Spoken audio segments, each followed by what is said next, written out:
running a show. Right? And second of all, that the educational system that he puts forth, which is a philosophical training, should supersede the training that had been going on there, which was done through what? Poetry, the epics, the singer of tales, drama. You see what I'm saying?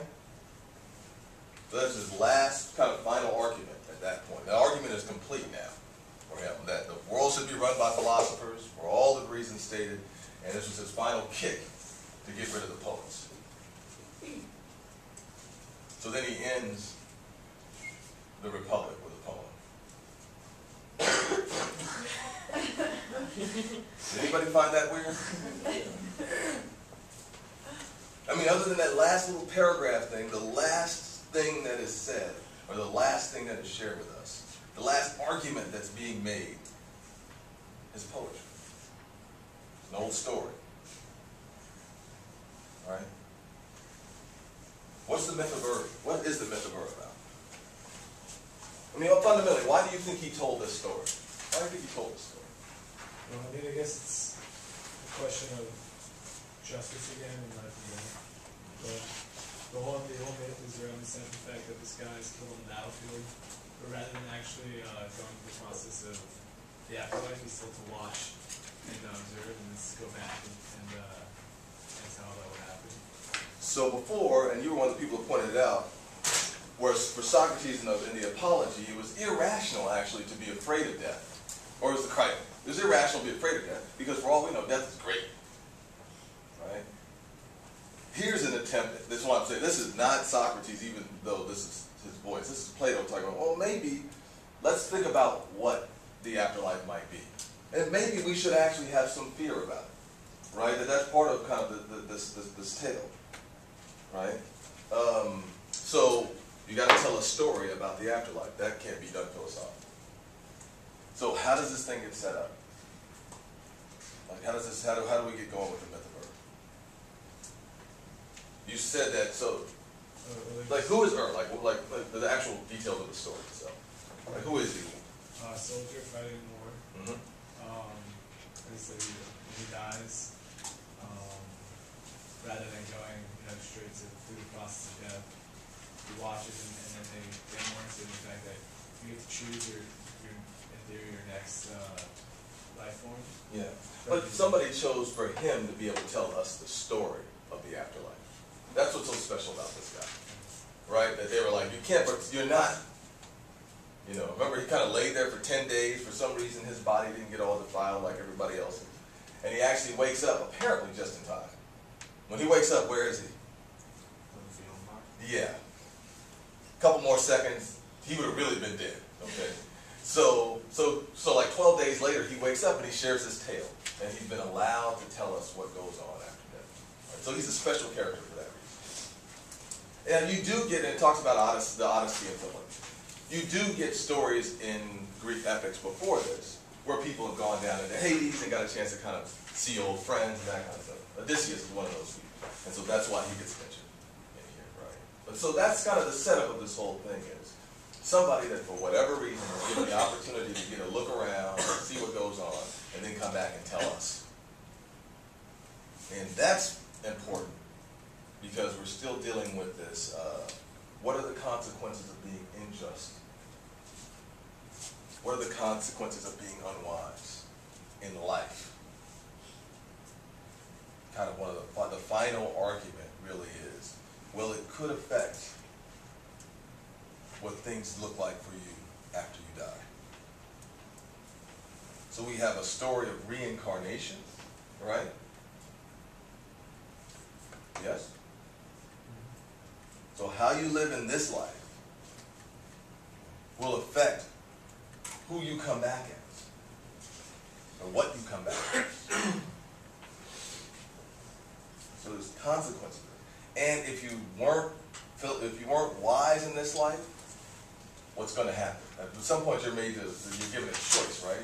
There's some quote unquote freedom down there, right? What's that? What do you remember that? Is that? Oh, you're talking about the part where the guy makes the wrong choice and he decides he wants to be a tyrant, but really he lives his life unjustly, and it's irrational for him to make that request. Yeah. So say Hades for. There's all of this. Well, one, you get to see that the tyrant is whatever, the worst thing that you can get, the tyrants get, right? And there's this whole thing that whatever you did in this life, you'll get hammered for 10 times over in the next life.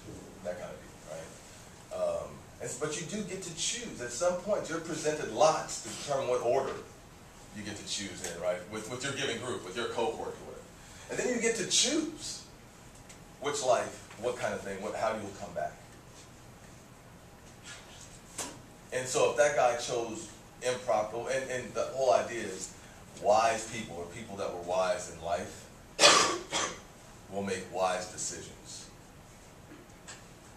about how they come back. Right? So they make wise decisions even in Hades. It's part of, that's kind of the big takeaway. So there's a correlation between the wisdom. And so here's the thing. So if you're not wise in life, you don't develop that, you're gonna choose wrong, and you'll think the shiny life or whatever, right? I want to be like this warrior. I want to take on this particular animal. Like that would be the right choice. Only to find out that actually that might seem shiny at the beginning and end up being like the worst choice possible. But you don't have any means to choose right. Who is depicted as being wise? Let's talk a little bit about kind of the different choices. Our next guy is actually Ajax, right? On page 315, you have this whole choosing of lives. Talk a little bit about some of these. So Ajax of Telamon, that's who we're going to be studying next. What did he choose to come back?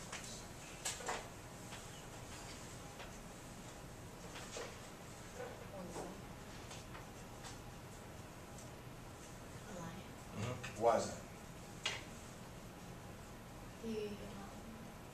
Wouldn't be a man remembering the injustice which was done him in judgment without arms. You don't know what that is yet, because you haven't read the story. But I'm queuing you up for the story. The story is going to be interesting. You're going to find out why Ajax is so pissed off that he would choose to come back as an animal rather than as another man. All right, so we're going to learn all about old Ajax's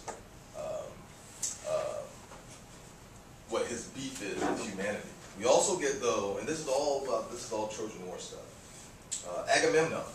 Yeah, it says he took the evil. They both just hated human nature because others suffering. Yeah, Agamemnon also plays a role in this Ajax. But Agamemnon's fate was different. Anybody, you took a mythology, but you remember what happened to Agamemnon? Not to put you on the spot really hardcore, but I'm just saying. Agamemnon was like the chief Greek. Like he was like he was the head of all of the Greek hosts. Right? He was like the general. Okay.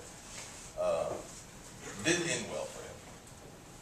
Do you remember Brian? Do you remember? I remember. Did he come home from war or something? His like wife and the guy that she was cheating on the wife like killed him or something like that?